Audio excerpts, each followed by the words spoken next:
everybody. Welcome back to How Come. This week's episode is all about money, like they said on White Lotus, Molly Shannon, and that guy from The Office.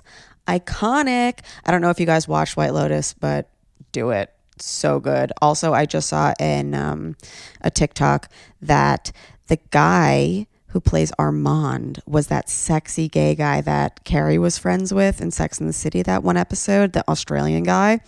Iconic. Anyway, the reason we are doing this money episode is because money is important.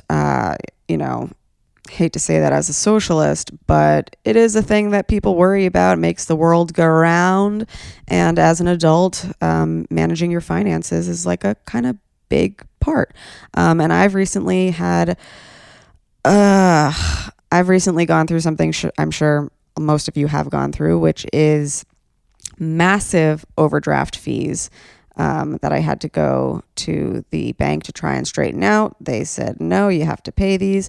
So I'm trying to be much more vigilant about looking at my finances and actually asking people to pay me and all that good stuff. And I had Nicole Lapin on to talk about it with. She is the author of the best-selling books Rich Bitch, Boss Bitch, and Becoming Superwoman.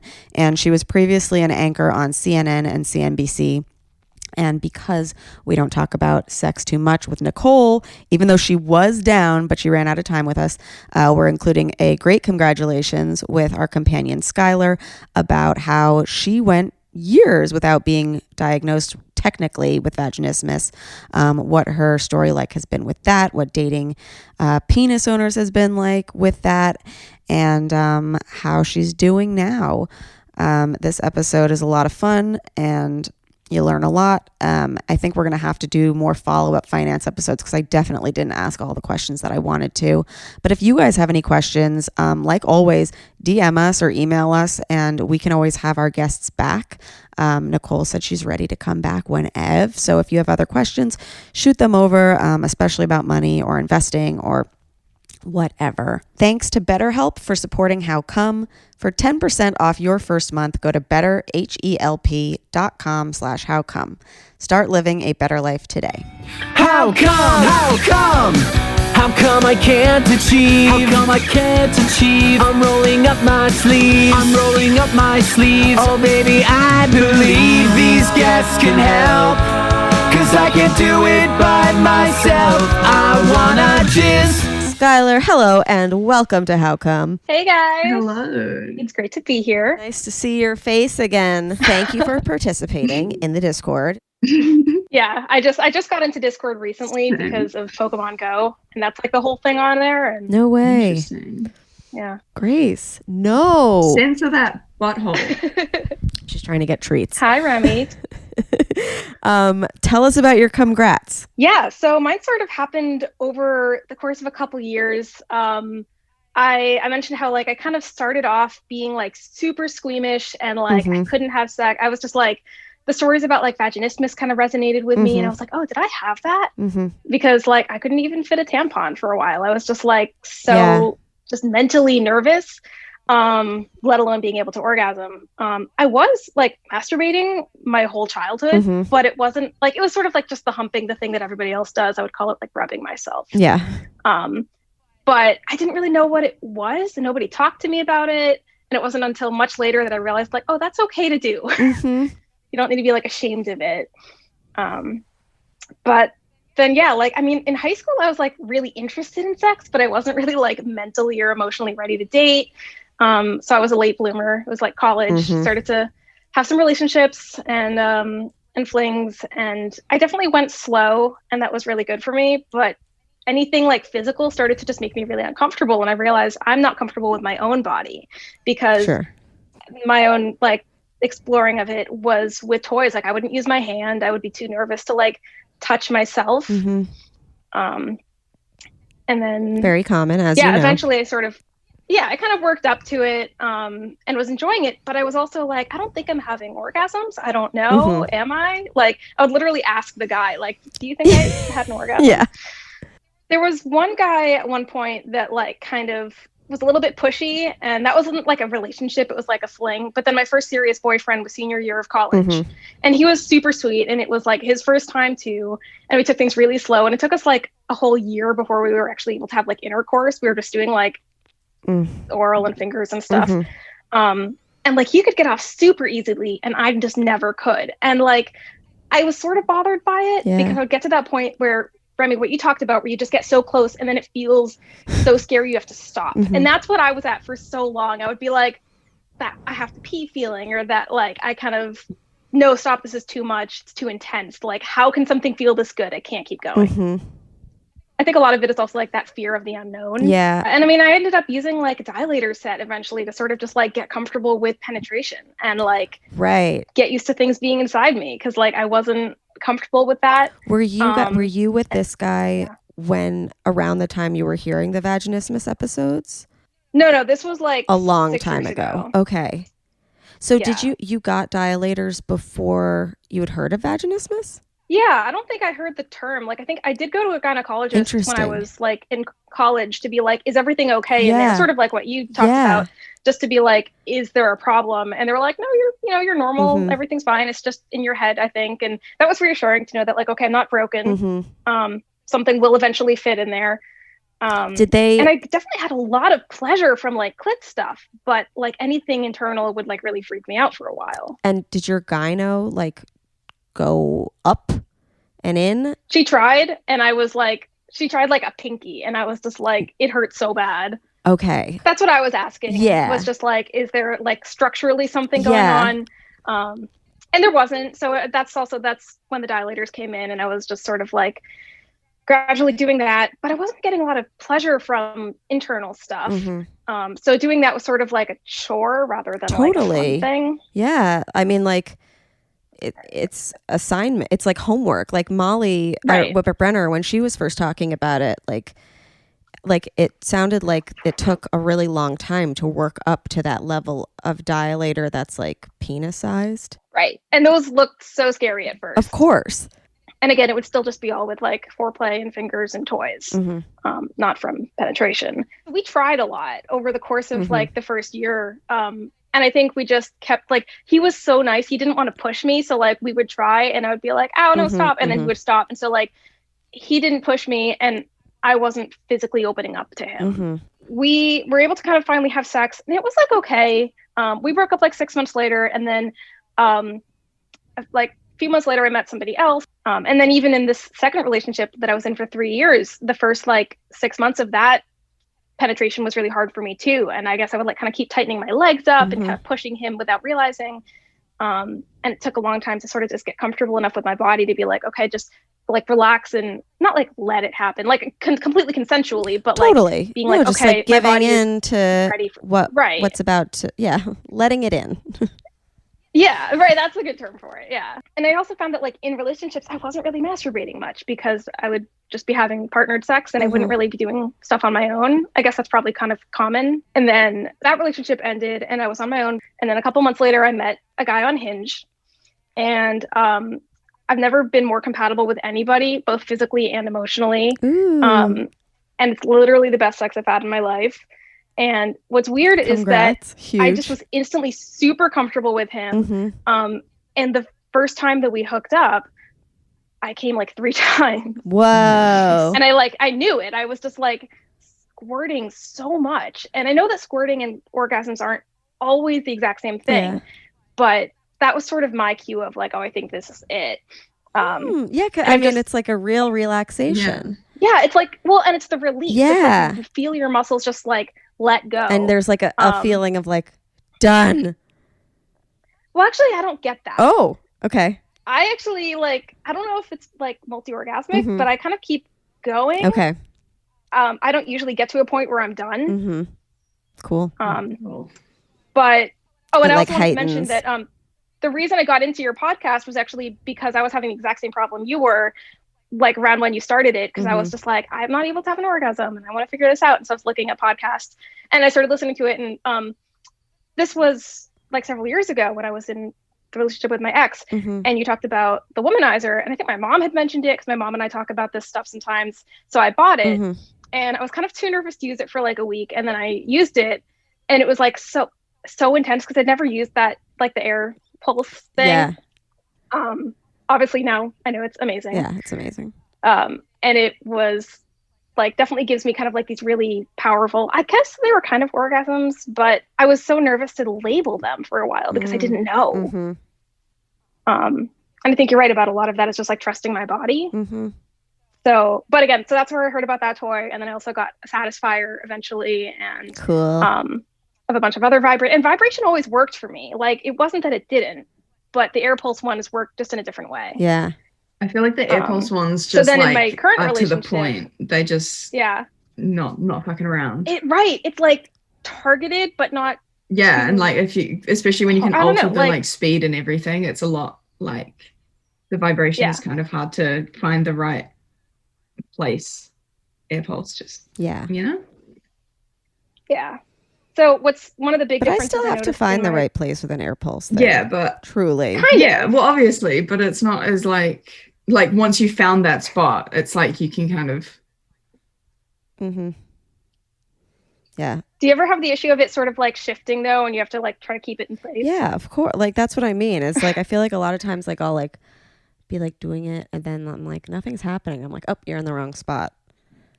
Yeah, obviously you're gonna find the wrong spot, but I feel like it's like when you find the right spot, it's targeted and it like on my elbow. No. That's not where it's, no, but it's like targeted when you do find the right spot, and if it's intense, like it's okay.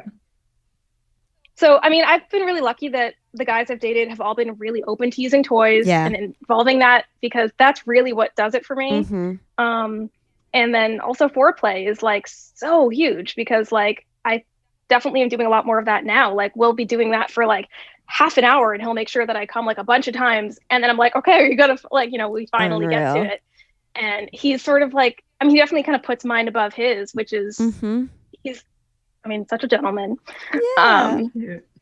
But then the challenge that like sort of took me some time to kind of get the hang of is squirting. And I know I talked to you a little bit about this. Is I don't know if it was just my level of comfort with this guy, or like the hormones and the IUD I've had for the past year, but like I started squirting so much like last year, and every single time it's just so much. And I don't know what changed and what caused that, but it does make it like more of like, oh, I have to set up and clean up now. It's not just like a spontaneous thing. Oh, we can do it on the couch. Right. Like, oh, I need to put down the thing. Yeah. So the squirting episode was really awesome. Yeah. And we were all like, okay, so now we all need to buy Liberators. Okay. We're clear on this.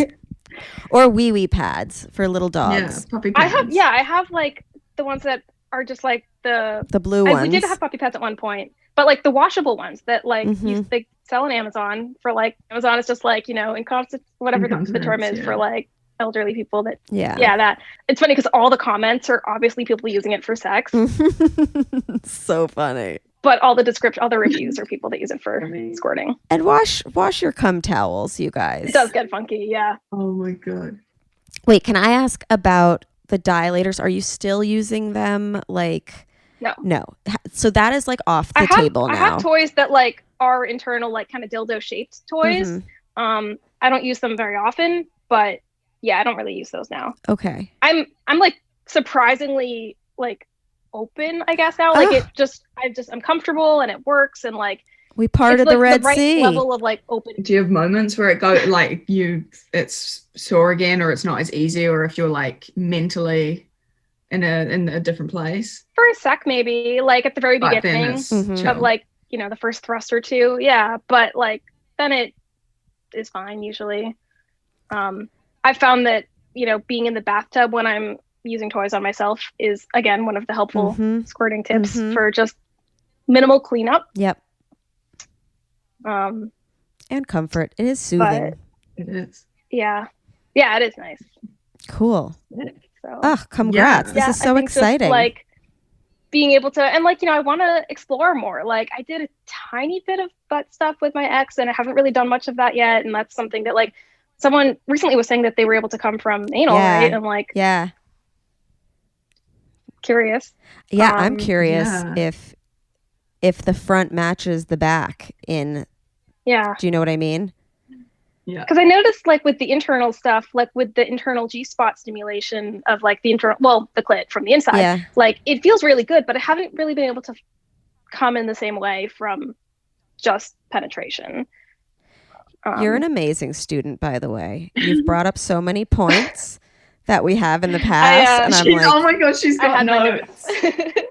I love it. That is how I do it. Also, anxiety and ADHD contributes to that. Yeah. We need to do an ADHD One of the episode annoying things soon. about that. Yeah, I was going to say, like, ADHD during sex, where, like, your brain suddenly shifts to something else and you're just, like, out of the moment. You gotta come back. And it's not just ADHD, just in general. Like, if you're stressed and you start thinking about something else, it instantly hits the brakes. We do need to do more. But also ADHD, like, we have problems. And... yeah, like dating someone who's all the ADHD, reason I relate to dealing with them being it. We can ask Ben how he deals with that.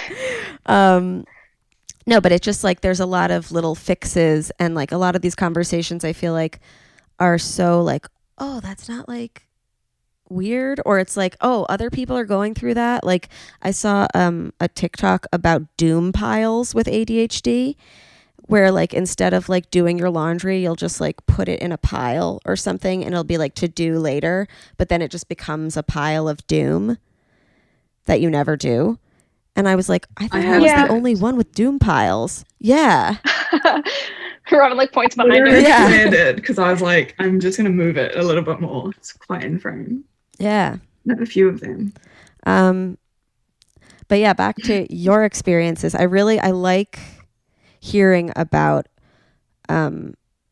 like hetero relationships where intercourse isn't involved, especially long-lasting ones, because for such a long time I think, you know, we were sold this idea of like guys only want you to fuck your body, you know, and I think that stuck with me a little bit. Like even to I have a friend who's AFAB non-binary, and heard that they and their boyfriend don't have penetrative sex in their vagina ever until like recently, and they've been together for years.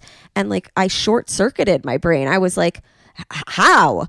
Like how do you have a relationship like that? Like I don't understand. And it's like what you said, like all of the other stuff, like and the emotion. On that note, like the interesting thing is like, so my current boyfriend, actually this is the first relationship where the guy isn't as horny as me. So he's actually not always as in the mood, and there's a lot of times when like I'm really wanting to do stuff, and he'll, you know, either I can do that on my own, or like he'll basically pleasure me and get me off a bunch, and he doesn't need to do anything else. Like he loves getting me off. He likes the pleasure in that.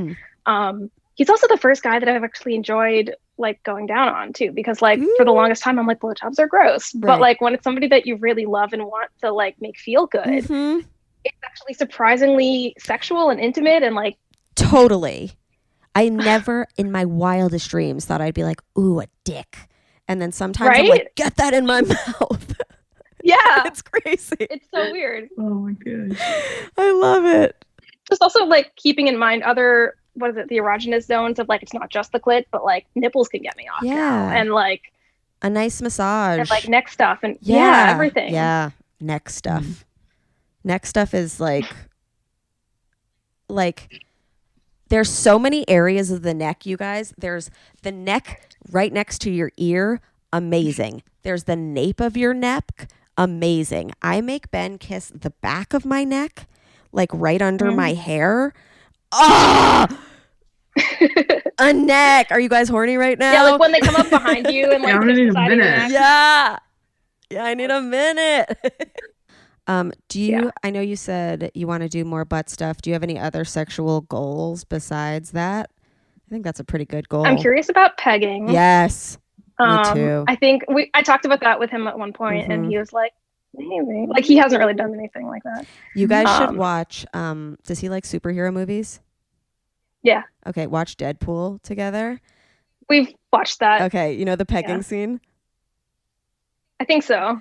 Watch it again. There's like this amazing. What I love about Deadpool, you guys, if you haven't seen it, is like it's a superhero movie, but it's about romance, and they have so much sex. This couple, And they also talk about their trauma. It's like when they first meet, it's like the best meeting I've ever seen.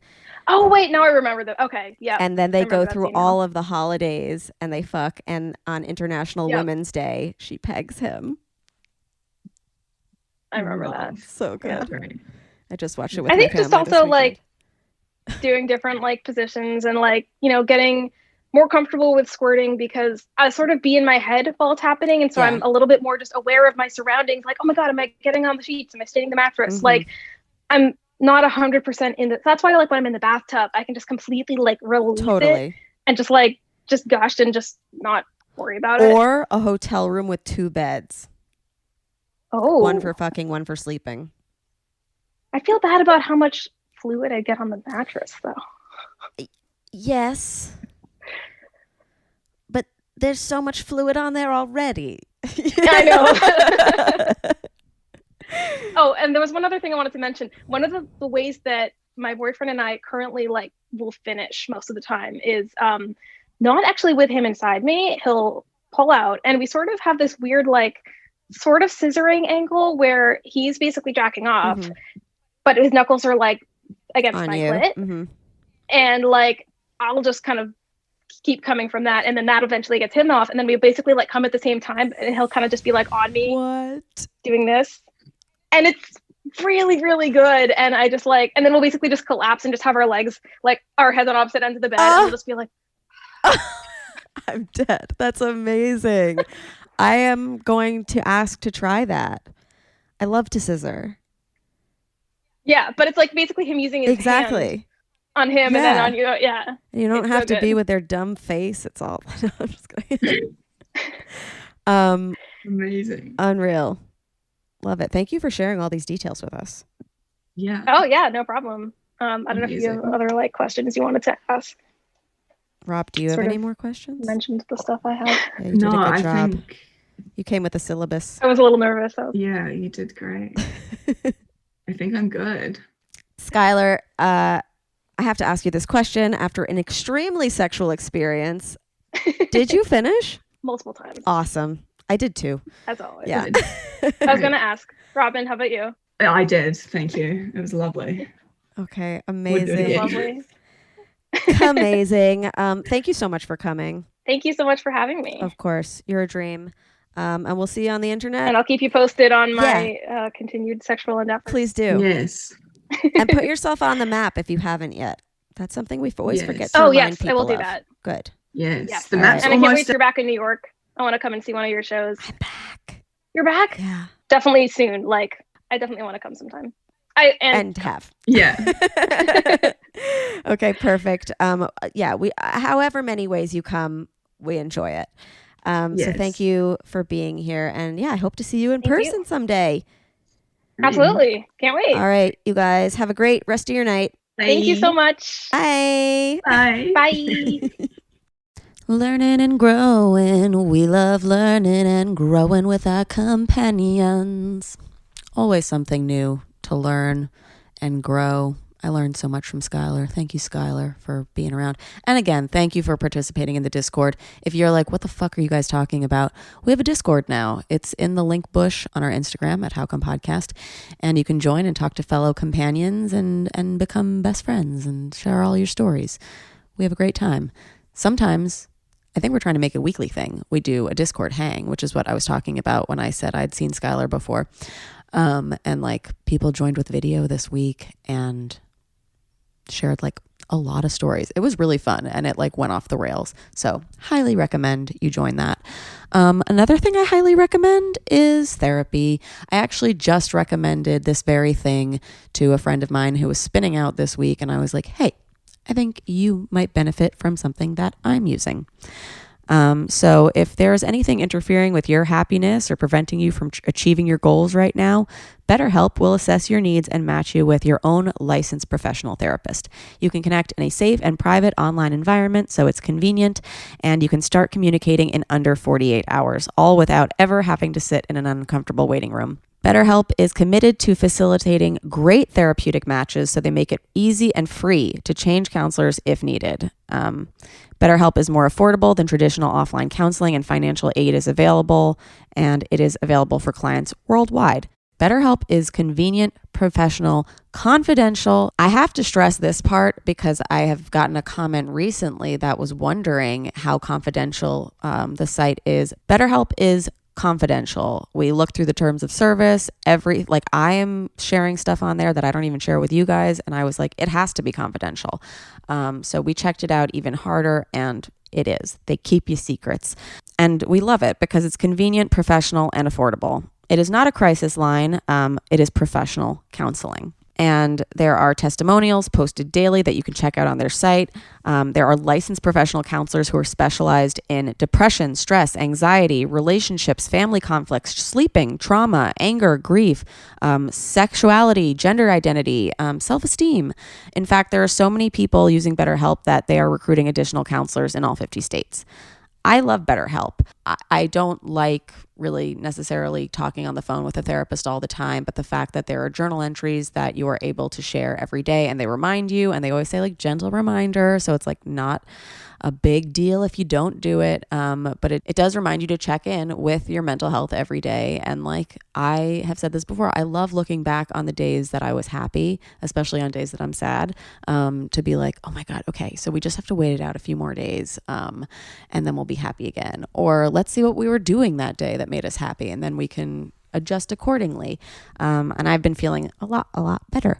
And the other day, a friend texted me and she was like spinning out over like a mutual friend that I was like, I am not unbiased in this, like, and you seem like you really need to talk to somebody about this. Like, would you suggest, or would you try out our code? And she did, and she's been having a blast as well. And I'm not talking shit on this mutual friend, which I would have before. I've gotten so much better at not gossiping because of BetterHelp. It's literally just like a place I can talk shit on people. Like, instead of like talking shit on Ben every time we have a fight and like ruining like, I don't know, my friends or my sister's perception of him, I talk shit on BetterHelp.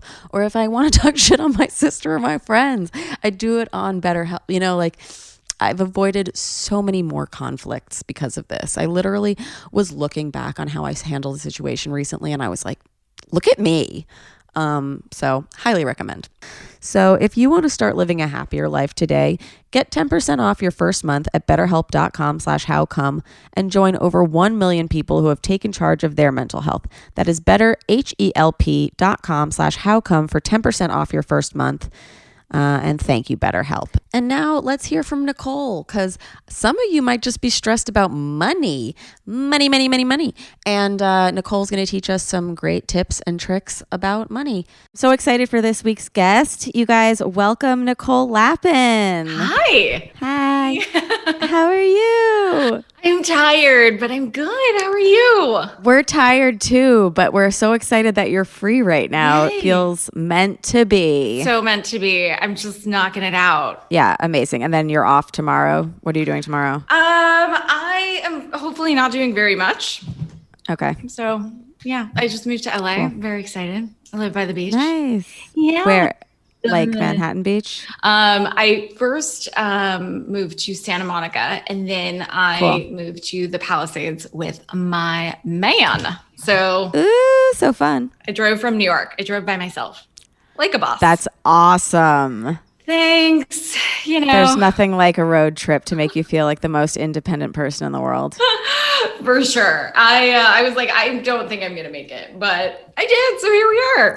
Road trips and financial literacy make you feel very independent. I think that's right. I put my big girl pants on this morning. I didn't want to, but you did it. Adulting sucks, But no, sorry, I launched this daily podcast. A daily podcast is like no joke. Yeah. It's not a half-ass thing. It's a full. A lot of ass. Yeah. So this season we've really been we've still talk about sex and stuff, but we're also trying to figure out other sectors of our life that we maybe haven't investigated enough. And I know that a pitfall of mine is finances, and you wrote a book called Rich Bitch, and that teaches people what? How to be a rich bitch. How to be a rich bitch. How to get your financial shit together once and for all. And I think, I'm here to talk about sexy time all day, every day, and twice on Sunday. But the thing is, it's not taboo anymore.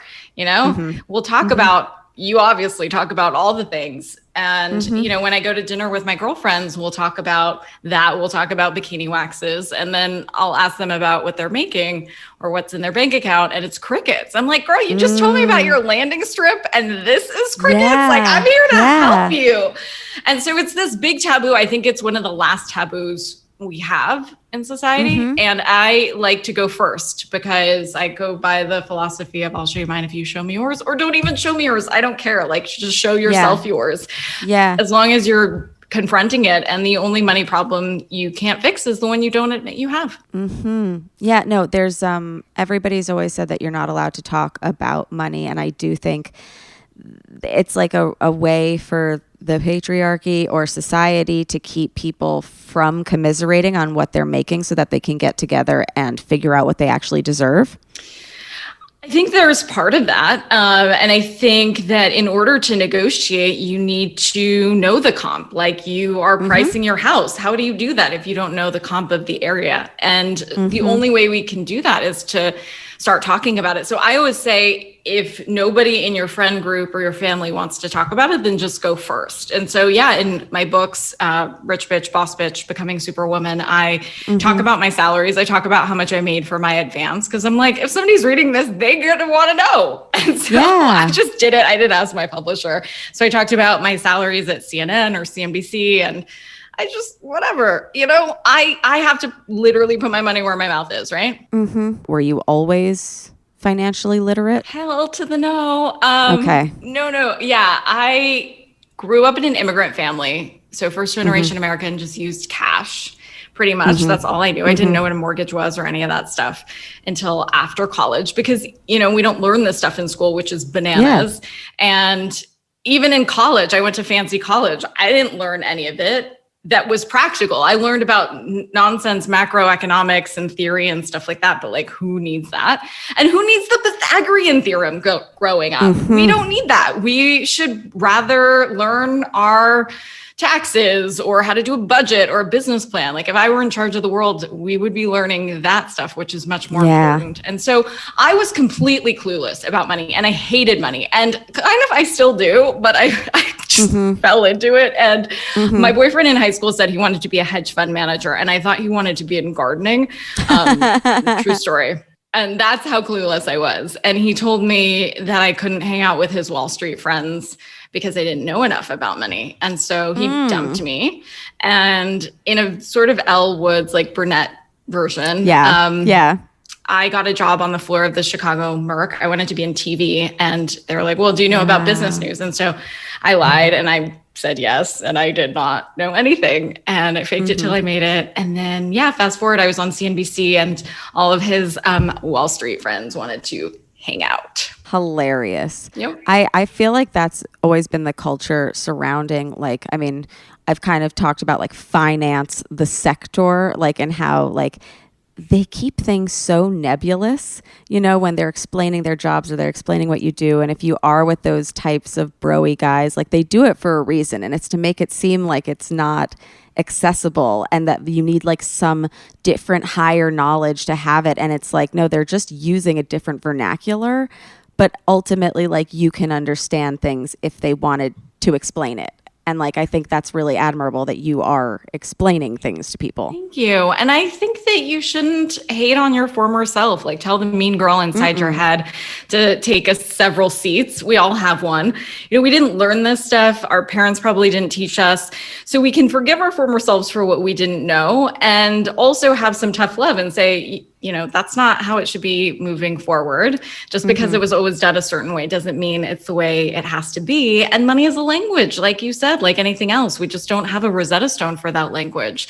So if you went to Japan and you didn't speak Japanese, you'd be really fucking confused. If you went to Wall Street and you didn't speak this language of money, you would be confused until you speak it. And then you're like, duh, that's so easy. Obviously, it's just a language and it's not even serious. When I learned how to speak it, I was like, wait, that's it? An equity is a stock? Why do you have to say it fancy like that? Why do you have to say that? Yeah, exactly.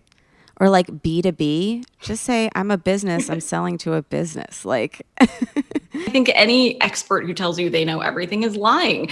Because also think about it, the jargon has expanded. The dictionary, I wrote a dictionary in the back of Rich Bitch that you don't need a dictionary to understand. And, it's expanded to NFTs and stonks and SPACs. Like there's a bunch of new stuff that like I didn't know because it didn't exist before. What are usually your first steps when somebody is like, Nicole, I am so bad with money. What do I do? Like, what is step one? Well, step one is admitting you have a problem. Okay, I have a problem. Yeah, we all have problems. I mean, I have more issues than Vogue, and I still have money problems. And, if you have some catch up, that's okay. Admit your problem, but really, really specifically, because your problem is not my problem and vice versa. And if it's a problem to you, then it's a problem, whether it's student debt, whether it's, you want to save to buy a house, whether it's credit card debt or whatever it is, like be super, super specific about it. And that's the only way you're going to be able to tackle it. Analyze like what exactly is my financial issue or what's my financial goal. Yeah, because if you don't have a specific goal and you constantly change the goalpost on yourself, you're not getting anywhere. If you see somebody on Instagram have, a yacht or whatever, and you're like, I suck, I'm not doing anything with my life. It's like, whoa. Was that even on your goal list? Right. Goals have price tags. And so when people say to me, yeah, well, okay, I have a goal. I want $1 million. And I'm like, yo, what do you want to do with that $1 million? Maybe you need more than $1 million. Maybe you need less than $1 million. I think you have to figure out the life you want first and then reverse engineer to figure out how to get the money to live that life. That's really interesting. So I'm sure we'll talk about budgeting and like setting budgets and stuff. But when I was really young, even though I am still very, very bad at money, my mom, I was curious if I would make enough money to like live in New York City someday. And my mom said to me like, well, do you want to live in New York City or whatever? Or do you want to live somewhere else? And I was like, I'm not sure, but like, let's make a budget for if this is the case. And like, we figured out like what I would need to make a year to like be comfortable in New York, be comfortable somewhere else. And I think I'm still at the place where like, I don't really know what I want my life to look like. I think that is part of the problem, is being like, oh, like what is the goal? But it is a great first step of being like, I know that I don't need a yacht, but I know that I have something attainable to work towards. Absolutely, because those goals are going to change.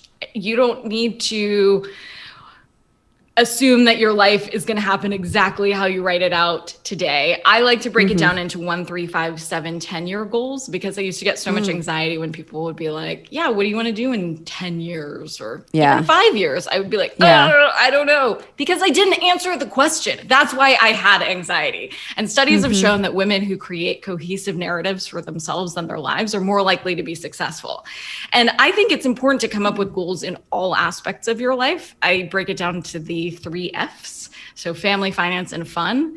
And they have to be compatible. So I hate this whole like work-life balance thing. It's your one life. That's it. Yeah. Like if you're not happy in one part, you're not going to be happy in general.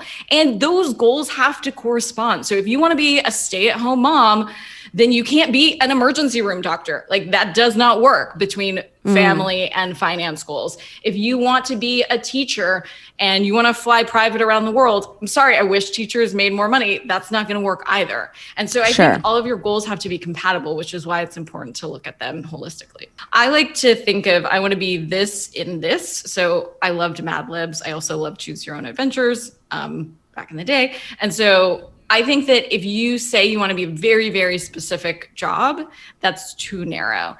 But then if you want to be something too broad, that's, not giving you much direction. So like if you say, I want to be a makeup buyer at L'Oreal in Paris, too specific. If you want to say like, I want to be a makeup buyer in Europe, I mean, that's a little bit better, but you're being specific enough. And maybe that specific role won't be there, but that gives you the basis for estimating how much you want to make, how much your fun goals are. Like if you are stoked about sitting in a Target lawn chair in your backyard and that is your fun goal, then you don't need to make a lot of money.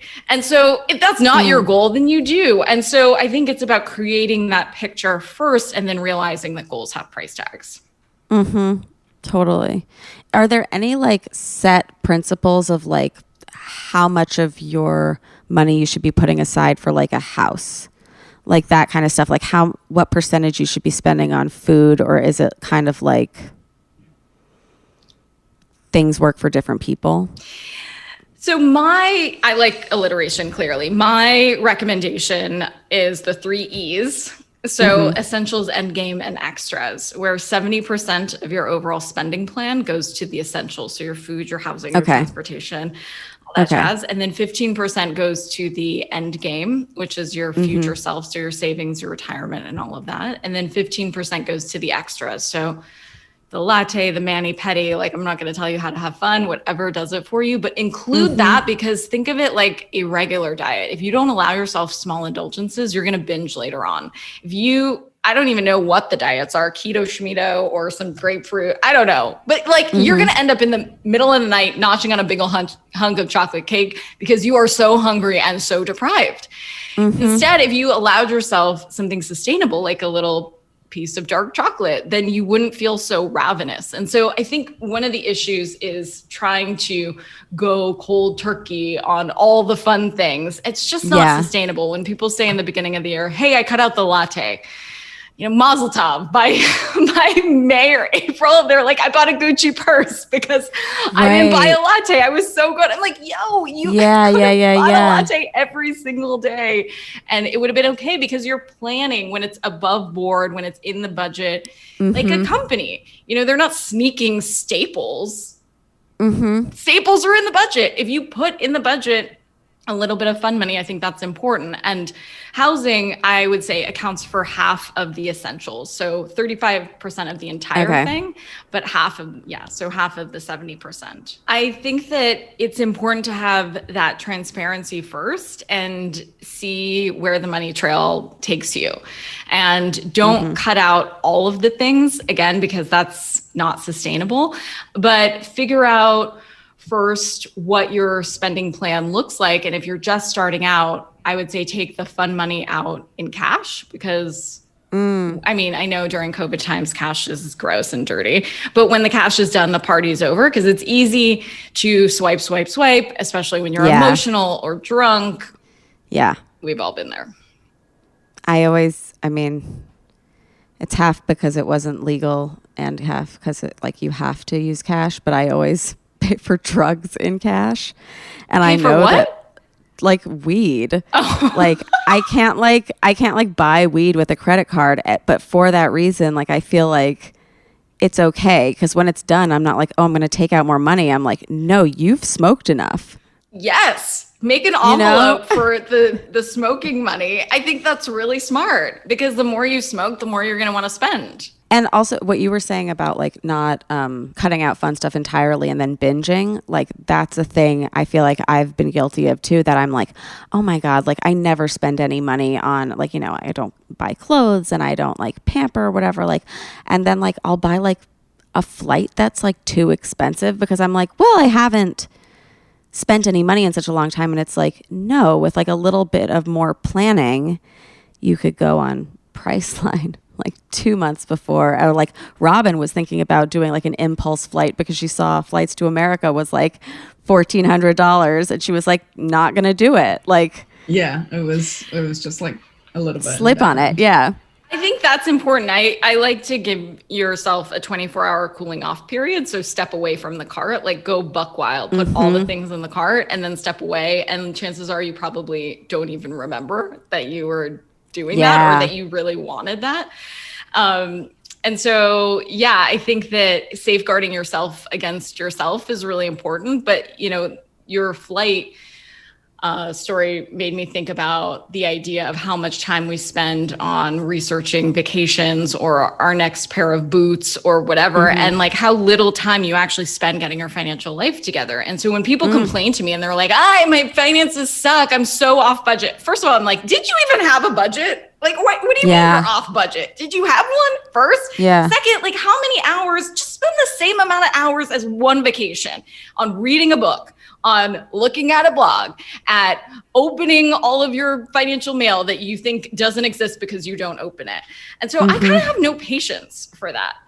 You have to take some proactive steps. Like, wah, just because you didn't learn it doesn't mean like you can bury your head in the sand. Like, budgeting sucks, but so does being broke. And I've been broke, and broke sucks more.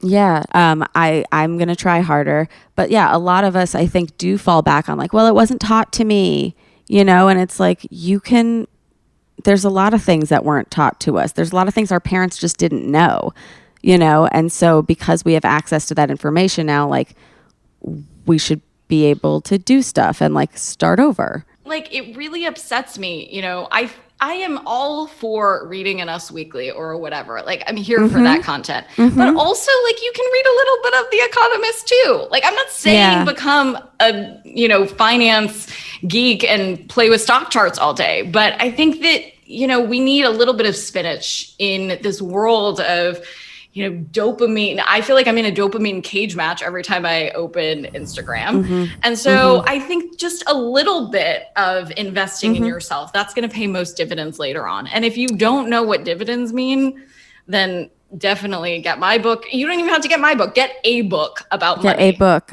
Yeah.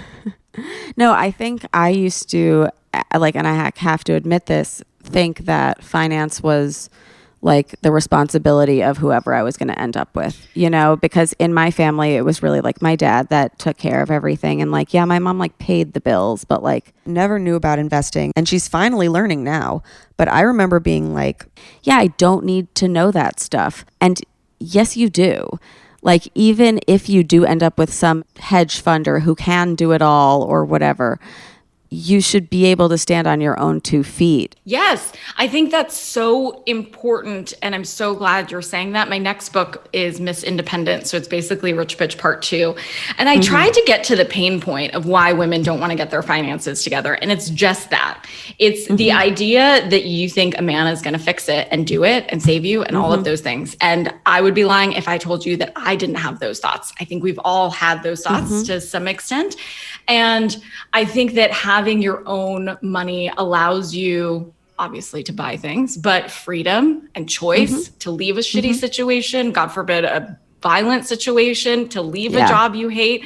You know, having your own money allows you to essentially get out of bad situations that you would really not be able to otherwise. And oftentimes women have to get their finances together when their husband dies or they get a divorce. And that's almost like a reactive thing. It's hard to get people to eat healthy before a diagnosis, but you get a cancer diagnosis or something and then you have to.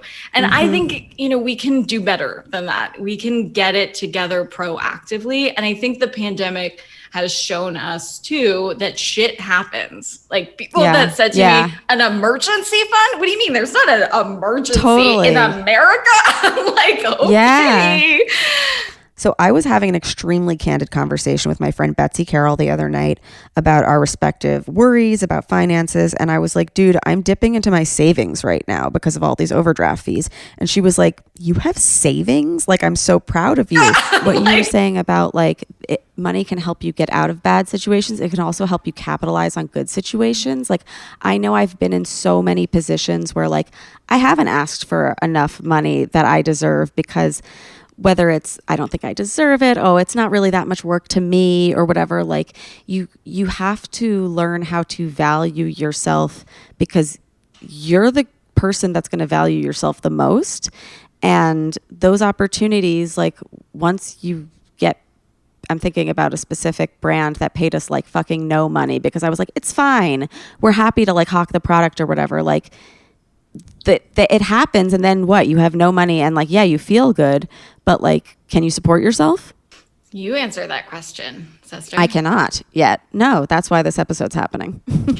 And I think that's a really important revelation to have. It's true that companies that sponsor podcasts or posts or something like that, of course, want young women in particular to do stuff for free. And I'm like, you guys are not a charity. Like, there are huge companies that wanted me to go speak for free. I'm like, hell to the no.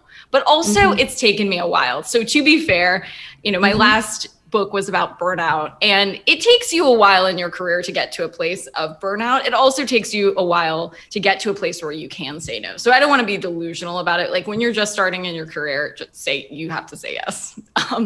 Yeah. Otherwise, definitely. when you get to a point where you've done enough and you can command an audience and all of these things, then that's when, it comes to the hell yes or the hell no. If it's a hell no, or if it's a maybe, it's a no.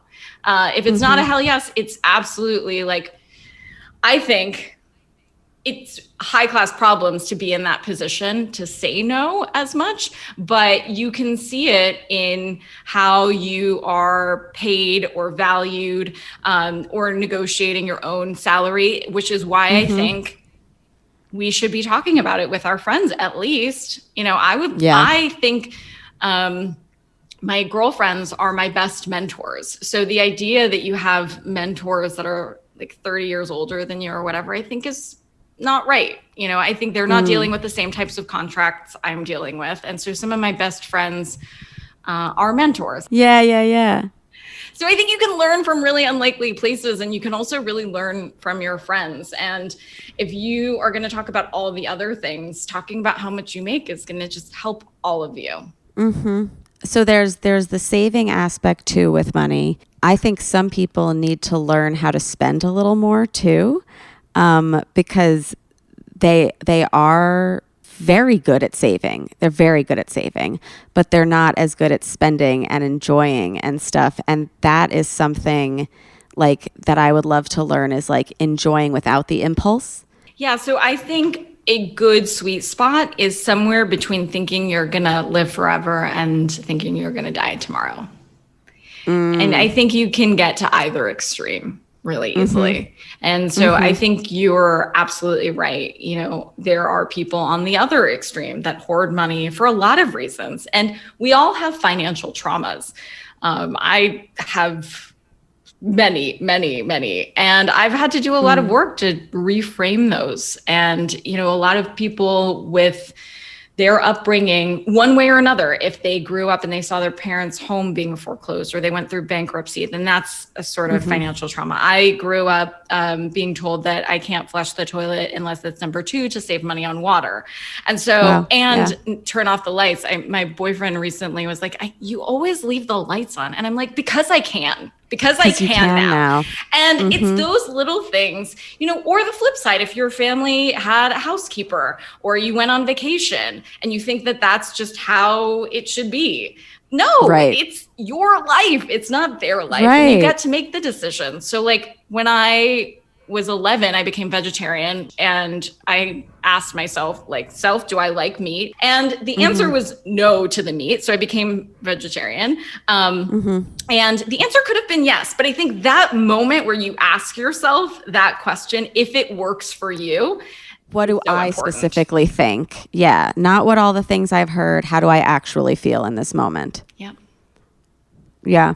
I feel like this is the first year I'm really talking about money, because there's this idea that if you don't need it, you shouldn't talk about it. But it's everybody needs it at a certain level. It's a mind fuck if you have it. It's a mind fuck if you don't. It's like the kids who went to Harvard and they say they went to a small liberal arts college in Boston. It's shut up. Just, you went to Harvard. Say it loud, say it proud. So people that have money are ashamed of it. People who don't have money are ashamed of it. There is so much shame when it comes to money. And I think it's about reclaiming your own money story for yourself. Oftentimes we suffer more in imagination than in reality. That's Stoicism philosophy, not to get into monetary and Stoic philosophy, but it's true. Once you confront it, you realize it's not as scary as you made it seem. And in relationships, taking back that conversation will give you so much power. I just had a chat about prenups and how women generally think, oh my gosh, he's making me sign a prenup. This is terrible. This sucks. What? No, girl, get your own damn prenup. You have your own Get your own prenup. Change your mindset around this. No. And was the goal just to marry him and then potentially take half his money? Were you just going to do nothing the whole time? And like, honestly, for some of us in our heads, like, yes, because that's what you were told was the goal. But then you do that little thing of asking yourself the question of, do I want to be somebody that's reliant on somebody else? The answer is no for me. Good. I think then you act in accordance with those values. And by the way, if the answer is yes, if the answer is, hey, I value money and power and gold digging, like, get on with your gold digging self. I don't care. I don't need to wake up in your body. You wake up in your life. Like, make sure that those you're men living- needs girlfriends too. Yeah, this entire season of Beverly Hills Housewives was built on the back of gold digging. And now Erica has to deal with that. Whatever it is, just be like honest with yourself. You don't need to tell anybody. But if those are your goals, then act in accordance with them. And if they're not, then also put your money where your mouth is. I remember in events that I'd go to, there would be moms who come up to me and say, yeah, it's so nice that you're talking about this little finance thing, but I just want my daughter to marry a rich guy. And I'm like, what? She went to Columbia or something. And I'm like, whoa. This is like 2020 or whatever year it was. Yeah. And it's true. And I think that these are such deeply ingrained ideas that we have to actively work to reframe. Otherwise, we're going to just continue this cycle and continue to feel like we're victims in this. And we're not. You know, you can. Yeah, we have to be like that Cher quote, you know, the one that's like, my mom always said, you know, sweetheart, one day you should settle down and marry a rich man. I said, Mom, I am a rich man. Yes. We've been consumers of the economy for so long. We've worked so hard for our money. I think it's time to be buyers in this economy, whether it's with relationships or in the actual market. And, you know, I think we worked hard for our money. It's time to make it work for us. Totally. Yeah. And like, with the economy, like, we want to be buyers because if you have buying power, stuff gets made for you. You know, there weren't these female-led sex toy companies years ago because there weren't women buying these things, you know, or if they were, it was like through their husband. If you have your own buying power, like LGBT community has so much buying power, so stuff started getting made for them. Otherwise, things just get made for the people who have the money. And like, if that's just men, that's half the population. I agree. And I just did a speech before we got locked down for this company called Pure Romance. Do you know them? I've heard of them, yeah. This MLM for sex toys. And I didn't understand it. Normally, if my agent calls and tells me about some speech or whatever, I still, by the way, have fears that I'm going to be broke, alone, homeless, die in the gutter. Seriously, like, it's so irrational. No matter what's in my bank account, these are just my own issues. So I say yes to all the things. First, I'm like, how much money is it? And I ask questions about where am I going? Who are these people later? And so, I went to this huge conference, I think in Cincinnati. And all of these women were such boss bitches. And they were like, I now am making, in some cases, $100,000 a month. I was like, first of all, I'm in the wrong business. I need to start selling sex toys. And I don't know what to do with it. And, you know, if you don't know how to manage a little bit of money, you're not going to know how to manage a lot. Yeah. That's the other thing is like being afraid of success. Like, say you do take off, like, then managing the money is hard, managing the house, managing the things, like, and it seems all so daunting. But I think, I guess you just have to add one thing at a time, like one goal at a time. Yeah, I think it's baby steps to the finish line. I like breaking anything overwhelming down into little steps. And so, you know, when I was first doing my taxes, I set aside a Sunday to do my taxes, start to finish, like nothing else, just doing your taxes. And I ended up at the end of the day on the couch with like Haagen-Dazs and wine without my taxes done. And that's because I tried to do all the things. So instead, I was like, today, all I'm going to do is uncrinkle my receipts. That's it. Okay. Done. Victory. And then the next day, I'm just going to put them in literal piles. And that's it.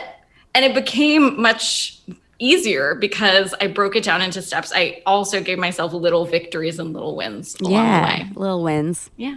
I love a little win. Do you do your taxes yourself, or do you recommend that people do like an H&R Block or like? I would recommend based on how much money you're making. Also, there are pro bono services to help you do them. So if you need help, you are not alone. And there are legit tax preparers, VITA tax preparers, for instance. You can go and get help there. And I do not do my own taxes, to answer your question. I still break out into hives thinking about taxes. Like, I'm dealing with tax stuff now. And so, you know, it never gets easier, and adulting becomes more and more complicated. So the earlier you can start with it, the better. And the earlier you can start with any of this stuff, if you have time on your side. You know, compound interest sucks when it works against you with credit cards, like when it snowballs out of control. But it's fucking amazing when it works in your favor, because your money is making money for you while you're sleeping and doing nothing. And that's a pretty dope side hustle, if you ask me. That is very exciting. Yes. Also, do you have to be good at math to be good at finances? Because I think that's where a lot of us shy away from it, is like, I am not that side of a brained human, you know? A fifth grader can do the math it takes to get your finances together. It's the humanities part that's most challenging. It's the how to talk to your friends about money, how to talk to your significant other about money, how to ask for a raise. It's like that trips us up more than anything else. The actual numbers part, like, no. That you do not need to be a math person. I started wanting to be a poetry major. So like, if I could do it, anyone can do it. I wanted to sit under a tree and write poetry all day long. And so truly. Maybe someday. Yeah. Maybe that's the next goal. I'll do like finance haikus book. It has to include GameStop. Yeah, I sneak attack do have some. I definitely have alliteration, as I told you. I do have some sneak attack iambic pentameter, but that makes me happy. No one else really knows that or cares. Amazing. That's right. But you know what? Here's the thing. I will leave you with this. I became a writer, just not the kind I expected. And I get so pissed at a lot of these entrepreneurial experts who say, go out and do what you love. FOMO, YOLO, whatever, go out and make that artisanal cheese shop you've always dreamed about in Brooklyn. Go start that alpaca farm in Costa Rica or whatever. Like, if not now, when? No, like, there is no shame in paying your bills and feeding your family. Okay. I did not have the luxury to go out and do what I loved. I wanted to be a poet. I then needed to pay the bills. And so I found the shaded part of the Venn diagram. Venn diagrams are maybe one of the only things I'm glad we learned in school. I know, I love them. Right? They're so good. The sweet spot is so important. And it's a good visual, like, of what and it looks like a vagina. It looks like a vag, and that's like the sweet spot is right there.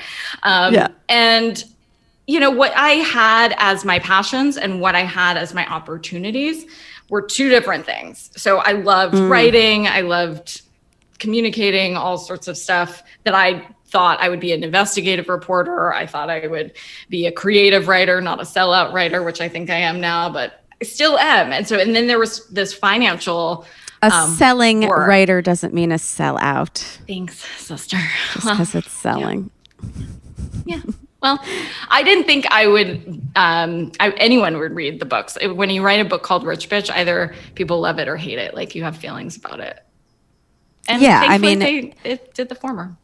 People like it. Yeah. I mean, the title, let's say you don't like it, it doesn't matter, because the content is what's important. You know, it's like, I also love Boss Bitch, because it's the last thing I said when I was on Netflix was, I feel like a boss bitch. Yay!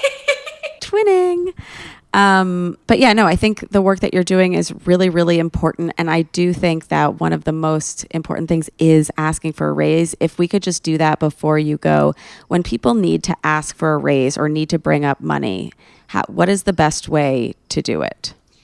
I think coming up with a list along the way of the things that you've done, because if you're working for someone else, they're doing their own job. They're not paying attention to all the little things you're doing. So you put together presentations and recaps for a lot of different projects likely that you're working on. So think of yourself that way and make a chart, make a Venn diagram. I don't care. Like, treat yourself in the same way as you would treat other project and show not why you deserve a raise because you do, but like, hey, I am contributing to your bottom line. I mean, I run a business. And so when the young women who read my book and use it against me, will ask me for a raise, I am so proud that they don't say I deserve it or it's been enough time. It's like, no, here is how much this is what I do. Yeah. Here's the revenue. This is my worth on paper. Yeah. Yeah. Like, show me the numbers. I run a business, not a charity. Yeah. I mean, I've run into occasions where like I used to run a show at this bar and I was like, okay, it's time to start paying us. Like we bring in this amount of people. We know that we're bringing in this amount of drinks or whatever. It's time to give us a cut of the bar.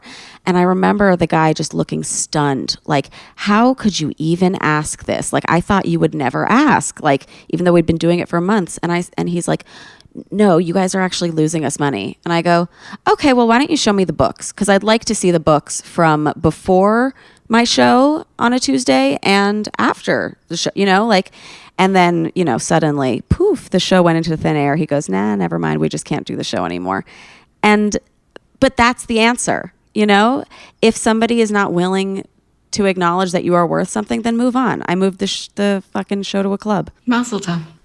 Thank you. Bitch. Boss bitch. I know you have to go. Yeah, sorry. I just remembered the 2:20 thing, but it's fine. Today's been like a very last minute day. But before you go, Nicole Lapin, this has been so much fun. Where can everybody find you online and find your books?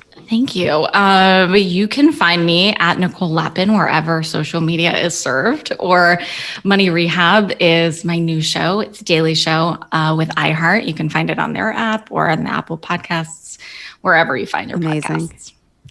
Amazing. I have to ask you this question. I have to ask everybody after a sexual experience, which this has been dirty, sexy money. Yeah. So Nicole Lapin, did you finish? So hard. Amazing. Thank you so much for coming. Hi, guys. Bye. It's not you, it's me. I try so hard to finish honestly. They say you'll know when you go all the way from A right down to O. Oh no, I think that I still got a ways to go. Oh, I'm sick of this and I have got to know. How come I can't achieve? How come I can't achieve? I'm rolling up my sleeves.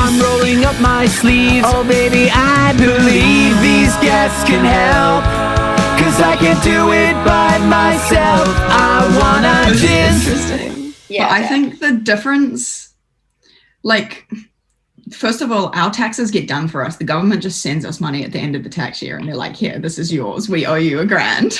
Great. So you guys are like talking about taxes and like, oh, what do I have to straighten out my receipts? I'm like, I don't do anything. They just send me a letter and they're like, we're transferring you this money next week. I'm like, cool. I fucking hate it here. Yeah, what else? Talking about money is so normalized here, especially in our age group, because they're making the minimum wage higher. Like the minimum wage just went up to $20 an hour. And so all people my age are like, are you on minimum? Are you above minimum? What should I be getting? How's it going? Where are you at? It's just like normal, because for the past 5 years, it's gone up from $12 to $20 or something. It's just like very different where you guys are to where we are. Yeah, it's really crazy. And like what she was saying about asking for a raise, we were taught. They were like, go to your boss and be like, can I have a raise? And if they say no, then be like, well, what do I need to do? And then once you've done everything that they say on their list, be like, look, here's the actual details. Great. Like, I don't know what you guys do and don't get taught. And I don't know how your government does it. Yeah, they're definitely just like keeping us so dumb. We don't mention any apps that help with finances on this episode, but maybe go to patreon.com/howcome, because Robin and I will probably do a little post-coitus on the apps that we use. It's mostly Venmo.